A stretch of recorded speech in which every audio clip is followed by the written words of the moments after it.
Imagine trying to put out a fire in your kitchen by throwing a heavy blanket over it. Right, which sounds like a decent instinct at first. Exactly. But then you realize, like a few minutes later, that the blanket was actually soaked in gasoline. Oh, wow. Yeah, that is a total disaster. Right. The flames die down for this brief deceptive second, and then boom, they roar back twice as high. And the scary part is we do this to our own brains all the time. We really do. Okay, let's unpack this.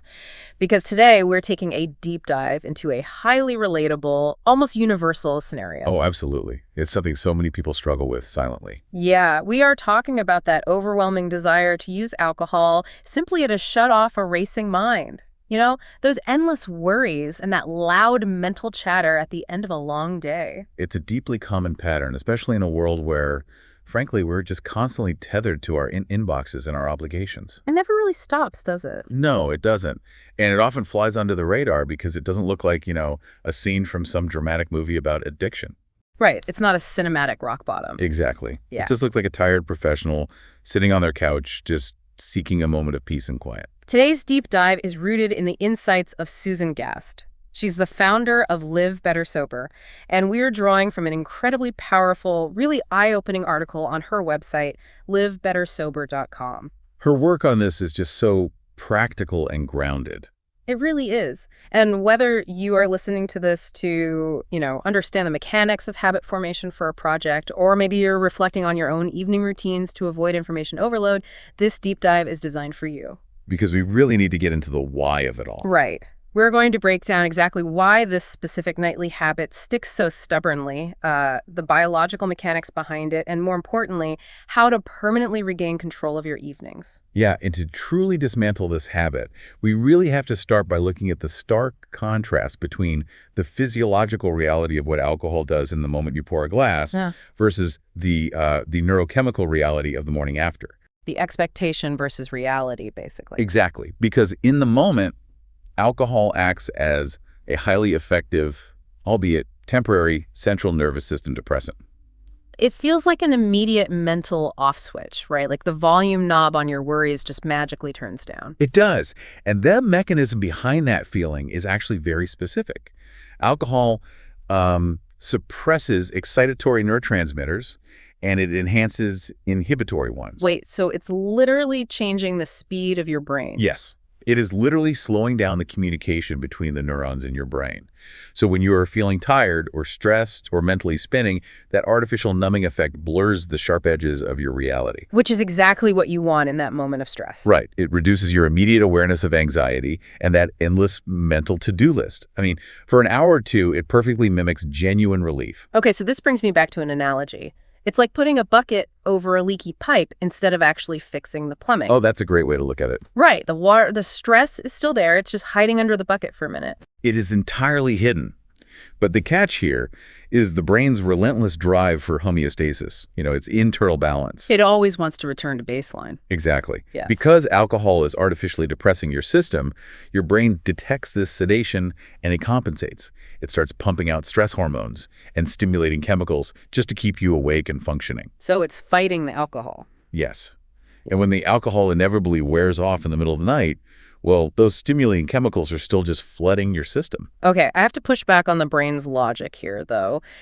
If we know this chemical rebound happens, like if you wake up at 3 a.m., your heart is racing, you feel awful, you've got a headache and a terrible attitude, wouldn't the brain naturally associate alcohol with the misery of the hangover? You would think so, logically. Right. So why does our incredibly efficient brain prioritize, 2 hours of artificial relief over 12 hours of physical and mental misery? I mean, it defies survival logic. What's fascinating here is that the human brain is notoriously bad at valuing delayed consequences over immediate relief. Oh, interesting. So it's a timing issue. Exactly. The amygdala, which processes immediate threats and emotions, it registers that instant drop in stress when you have that first drink, and it flags that action as a massive success. It just says, hey, we solved the problem. Right. We survived. The suffering that comes 12 hours later is actually processed as a completely separate, disconnected event by the primitive parts of the brain. Wow. So it doesn't even link the two things together emotionally. Not at that primal level, no. Yeah. Susan Gast describes this delayed suffering as the compound effect.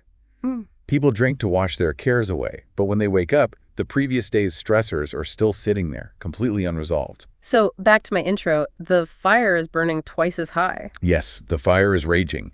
The original problems are now compounded by new, highly destructive negative factors. I mean, you are waking up to a chemical state of rebound anxiety. Plus, you're probably exhausted. Completely.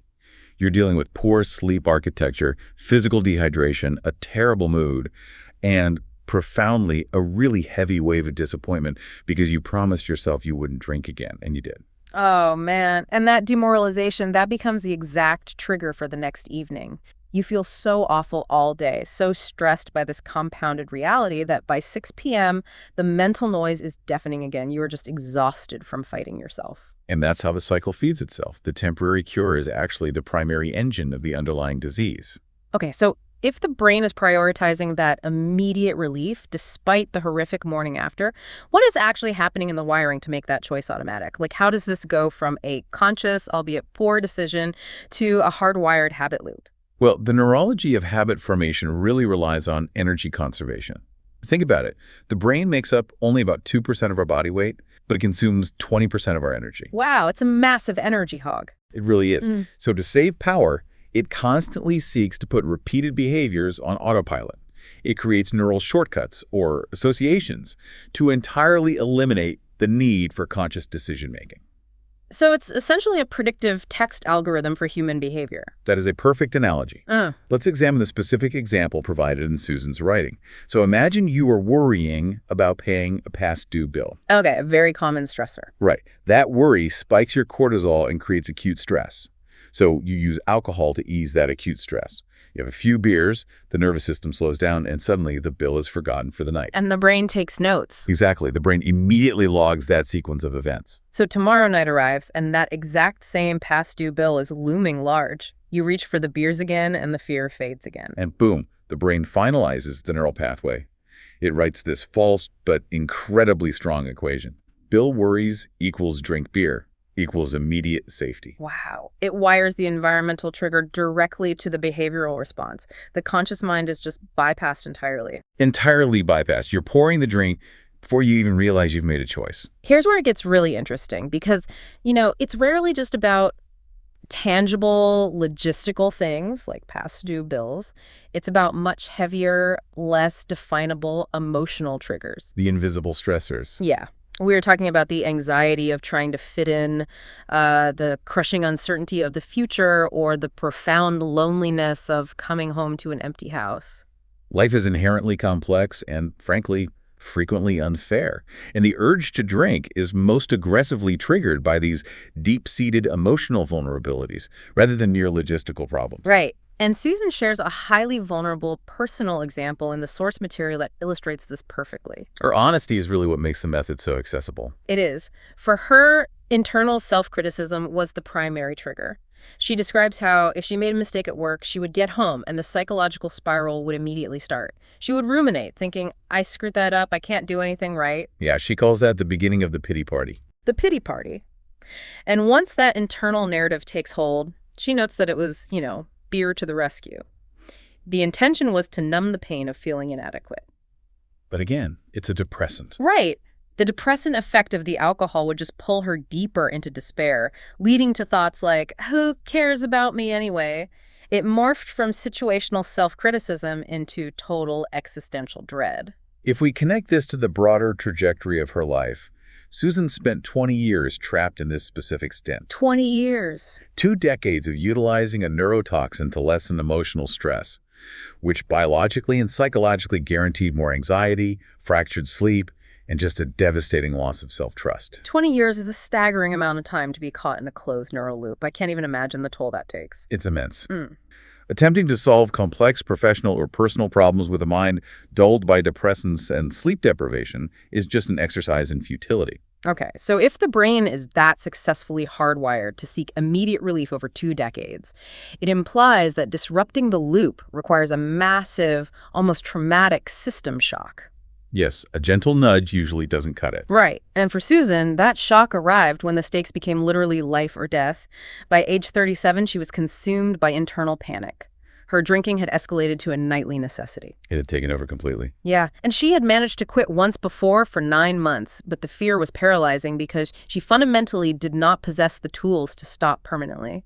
She genuinely believed she would not survive to see her 40th birthday.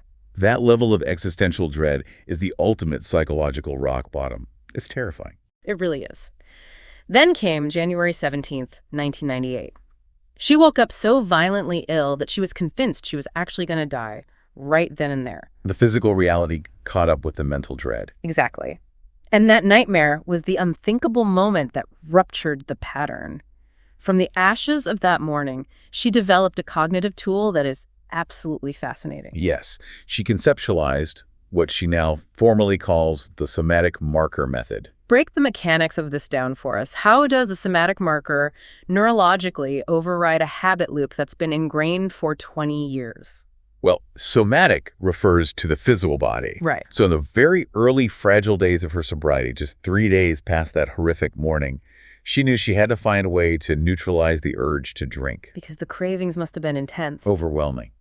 But she realized that the reason she hadn't yet given in to what she calls the siren song of booze was because she was actively, viscerally recalling the physical trauma of January 17th. Oh, so she wasn't just remembering that she felt bad. She was recalling the actual physical sensation of dying. Exactly. She was forcing her brain to re-experience the nausea, the dread, the racing heart.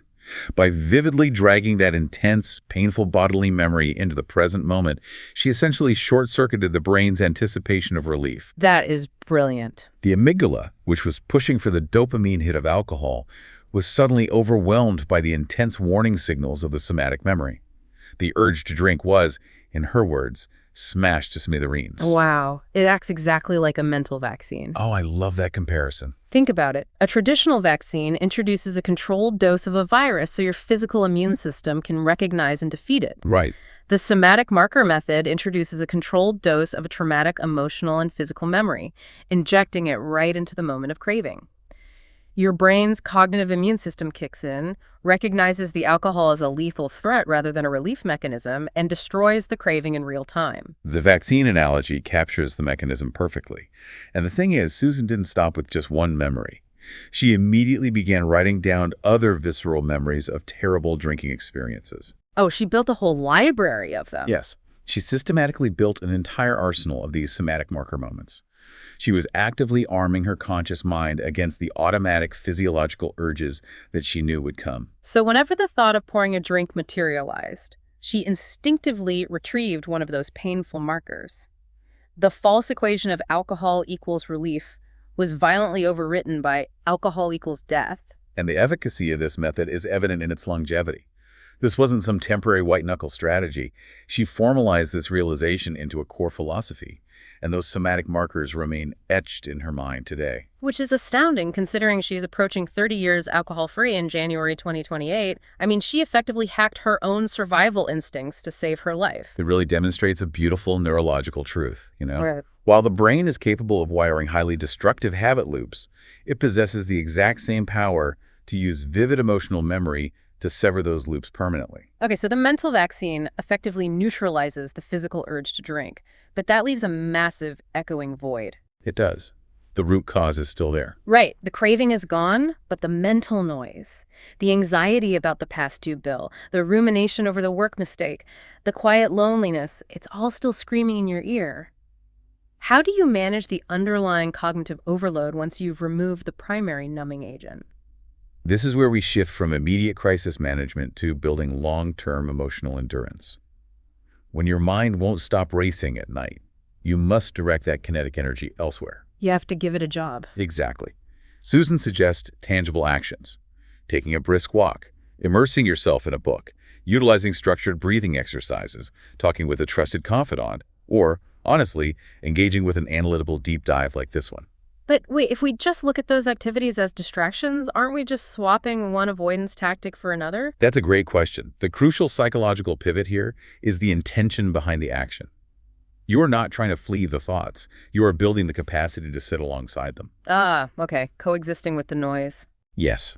If those racing thoughts persist, you must acknowledge their presence. Susan points out that her older, wiser self handles the noise by facing it directly. She figures out the absolute worst-case scenario regarding the stressor and then methodically plans how to prevent it. So what does this all mean for you listening right now? If you find yourself pacing your living room tonight, your mind running at 1,000 miles an hour, Susan offers a highly specific cognitive hack. We can call it the brain dump. It's remarkably effective. It is. Before you even consider seeking relief, set a timer for 5 minutes, take a physical piece of paper and a pen, and write down every single chaotic thought spinning through your consciousness. But the vital constraint of the brain dump is that you must completely suspend any attempt at problem solving. Right. No fixing. When you put those thoughts on paper, you are performing a physical act of cognitive offloading. Think of your brain like a computer's RAM, its short-term working memory. Right, the act of processing space. Yeah. And when you have 50 tabs, open stressors, fears, to-do lists, the system slows down and threatens to crash. Writing them down doesn't solve the problems, but it closes the tabs. It removes them from your active processing center and externalizes them onto the page. And this raises an important question, because looking at that physical list allows for some incredible self-reflection. Ask yourself, are you genuinely experiencing a physiological craving for alcohol? Or are you simply desperate to release the pressure valve on your mental overload? That distinction is everything. Most people find that the simple act of externalizing the chaos dramatically shrinks the monster in the room. You realize it isn't a craving for a substance. It is just a desperate plea for cognitive bandwidth. Differentiating between a physical dependency and a stress coping mechanism is so empowering. However, we must also address the reality that sometimes cognitive offloading just isn't enough. Yeah, we have to be realistic about that. Exactly. Sometimes the list on the pager reveals profound depression, deep trauma, or an alcohol dependency that requires a lot more than a journaling exercise. When the monster in the paper is too big to fight alone, relying entirely on yourself is a strategic error. Susan emphasizes this strongly in her writing. Recognizing the limits of your own toolkit is actually a sign of high self-awareness. If the mental chatter is unmanageable or the reliance on alcohol feels out of your control, professional resources are designed exactly for this pivot.